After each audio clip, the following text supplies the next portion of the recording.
Mesdames, Mesdemoiselles, Messieurs, merci de nous rester fidèles. Je vous présente tout de suite mes invités, en commençant par Norbert Yamba qui nous a fait quelques infidélités. Norbert Yamba, bonsoir et bonjour. Bonsoir, bonjour. Merci bien pour l'invitation. Il n'y a pas de quoi, vous êtes toujours et vous serez toujours les bienvenus, c'est vous qui nous fuyez. Un autre invité, c'est Monsieur Mobimba Ashimba, qui avait commencé Cyril, maintenant il n'en veut plus. Bonsoir et bonjour. Bonsoir et bonjour, Jean-Pierre, parce que tu le veux bien. Bonjour, bonsoir. Pourquoi avez-vous commencé Cyril et maintenant vous êtes... Non, Cyril m'a collé parce que je l'ai dans... Okay. Et enfin, notre ami Modeste Monigaba, bonsoir et bonjour. De toute façon, votre prénom ne vous gêne pas. Et surtout, qu'il est beau, Modeste. N'est-ce pas? Merci. Alors, c'est donc la suite d'une émission de la fois dernière, et je vais demander à Mobimba Ashimba de nous rappeler très rapidement les quelques défauts que nous avons identifiés dans le chef des Congolais que nous sommes. Oui, nous avons identifié des défauts, mais avant on avait commencé par des valeurs quand même. Mais il y a des choses, des choses positives. J'ai dit non, à la fin dernière, oui. Nous avons commencé par des choses positives avant d'avoir les défauts. C'est la seconde. Et les défauts en question, nous avions dit qu'il y a un problème de notre culture depuis des millénaires. Oui, depuis le temps des temps. L'entretien, la maintenance et le contrôle. On peut faire quelque chose, mais pour le faire le suivi contrôle, pour contrôler ce qui a été fait, pour maintenir, c'est un problème. Il faut voir nos constructions, nos maisons, nos routes, tout ça. Nous avons également parlé de la notion de temps. Ça, c'est un problème, la notion de temps. Presque partout, vous avez à l'université, vous allez dans les entreprises publiques ou privées, dans les structures de l'État, tout ça. Quand on dit que le travail commence à 8 heures, vous arrivez à 8 heures, c'est à peine, vous aurez l'impression que vous êtes arrivé à 6 heures, alors que c'est à 8h30.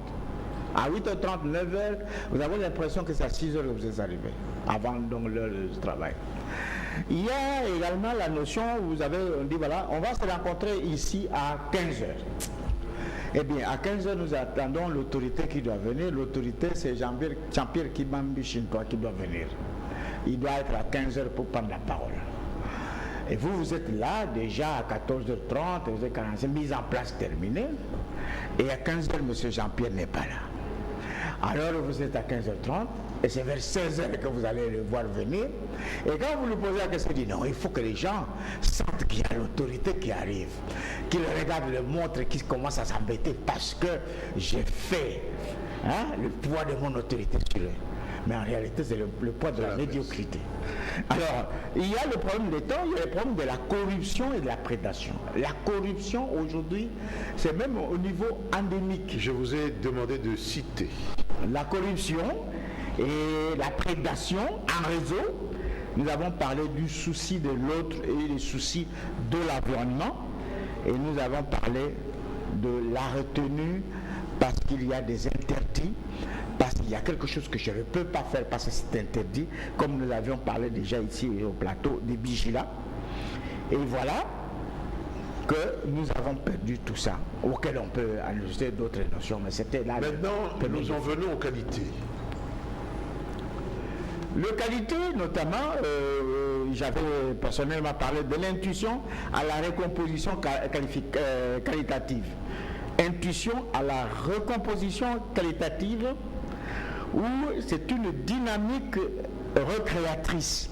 La dynamique recréatrice, le dynamisme recréatif. C'est-à-dire que depuis un certain temps, quand même, au Congo, on a observé avant l'indépendance, comme même après l'indépendance, on voit les gens qui ils sont là, on s'est plein de Congolais, ils sont généralement étrangers, ils sont incapables de faire ceci, pourquoi ils supportent telle situation, pourquoi ils ne réagissent pas, etc. Mais à un moment donné, vous voyez que c'est comme si un tourbillon qui arrivait, ils réagissent avec une force terrible, avec une détermination terrible. Et ça, il y a plusieurs exemples dans la vie de tous les jours. Deuxième qualité, c'est la débrouille, qui est au fait une intelligence de survie. Quelles que soient les circonstances, le Congolais, il tient à la vie et il veut se débrouiller pour survivre. D'accord. Troisième qualité, nous avons eu l'amour de l'unité nationale, quels que soient les pays a connu beaucoup d'épreuves pour pouvoir se disloquer, mais tout le peuple, vous voyez que de partout, les gens veulent rester congolais ensemble. Et aussi la gaieté de vivre, la joie de vivre. Ils aiment la vie. Voilà les qualités, quatre qualités. Auquel il faut ajouter l'ingéniosité, parce que le Congolais, il est ingénieux, on peut le remarquer quand on fait le tour de nos cités. Modeste Bonigaba, d'accord? Tout à fait. Il a résumé effectivement l'essentiel. Bon, alors Norbert Yambamba, vous avez quelques qualités ou défauts à ajouter à cela? Bon, j'ai une qualité qui est à la fois un défaut. Vous êtes en train de chiquer comme moi, faites attention. Ok. Donc, je disais que j'ai une qualité qui est à la fois aussi un défaut, c'est l'ego. L'ego, l'amour de soi, la confiance de soi, l'acceptation de soi, l'estime de soi. On en a. Et ça se constitue véritablement une qualité. Mais ça peut se transformer en un défaut. Lorsque cet ego est au service d'un individu, lorsque cet ego est au service d'un groupe, et s'il est au service d'un groupe, il devient destructeur. Mais si on prend cet ego et qu'on le met au service de la société, ça peut donner des résultats sensationnels. Je voudrais également insister par rapport à un fait qui a été donné, notamment la gestion du temps. Il y a une notion importante aujourd'hui en management, c'est la notion de la procrastination. Ça veut dire?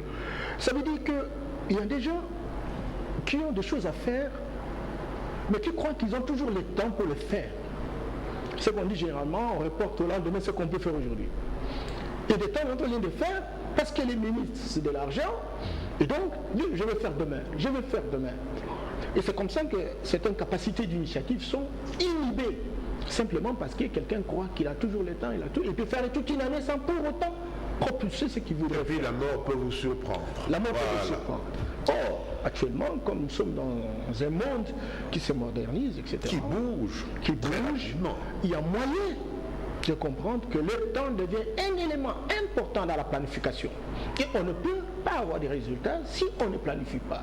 Or, la planification, c'est un chronogramme. Et ce chronogramme, c'est justifié au travers le temps, le timing que l'on donne à différentes activités. Tout à fait raison.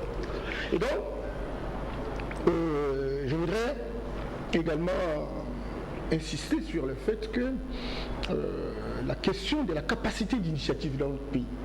Tout à l'heure, je crois que M. Movimba l'a si bien dit, le pays a connu des moments très très difficiles. On a connu même une certaine déliquescence. Et le Congolais a compris que s'il ne fait pas quelque chose, il risque de disparaître.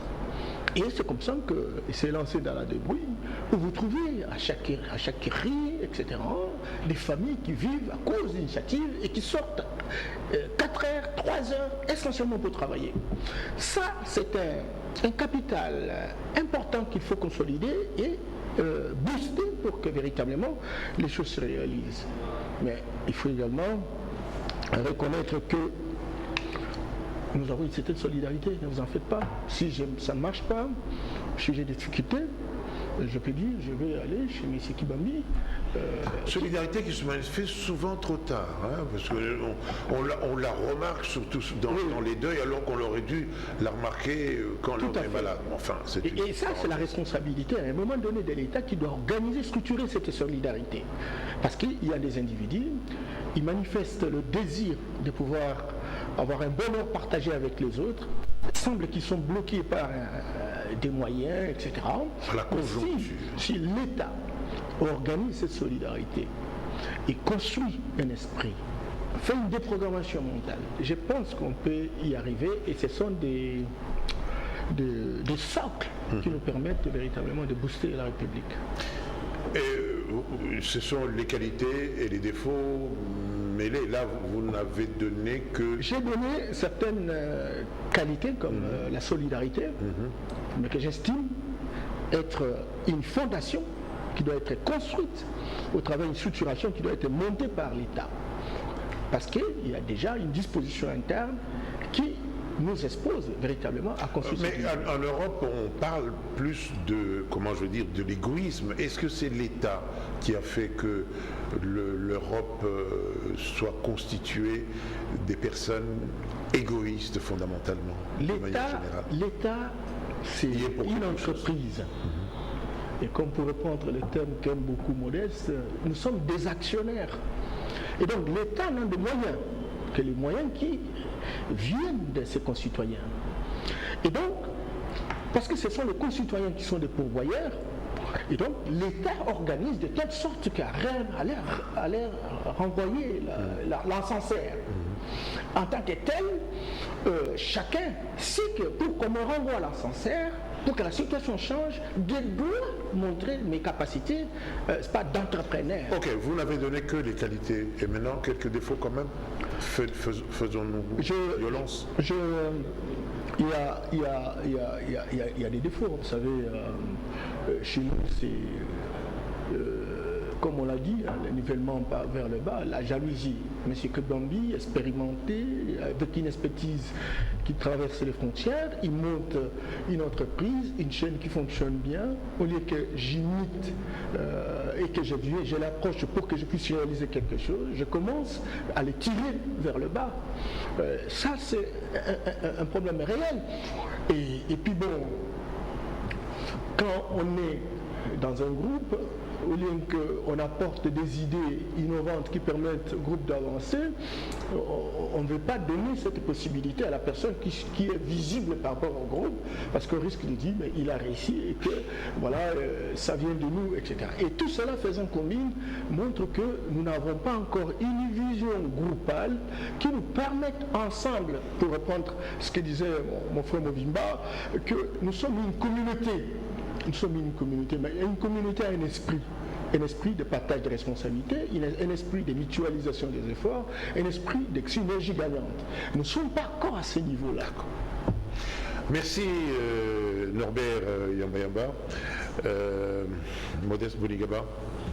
Oui, j'aimerais revenir sur les qualités évoquées par notre ami Moubimba pour m'interroger avec vous sur finalement la pertinence de ces qualités. Parce que cette adaptabilité sans borne, cet esprit de débrouille là, mais c'est un peu la mentalité de l'esclave ou de colonisé, parce qu'il est toujours dans la pénurie, il est dans la...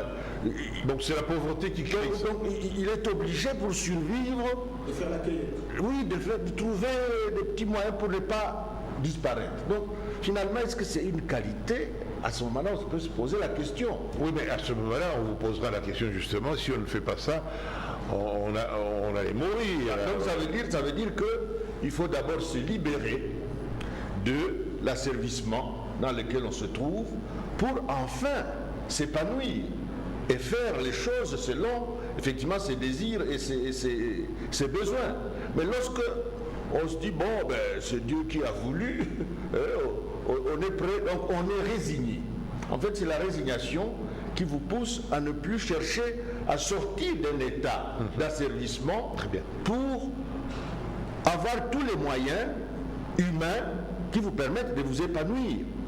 Donc, nous allons certainement y revenir. Nous avons montré dans les émissions précédentes que nous sommes dans un système, depuis l'époque coloniale jusqu'à aujourd'hui, qui ne permet pas aux citoyens de s'épanouir, de jouir totalement de leurs droits et des privilèges qui sont liés à leur statut.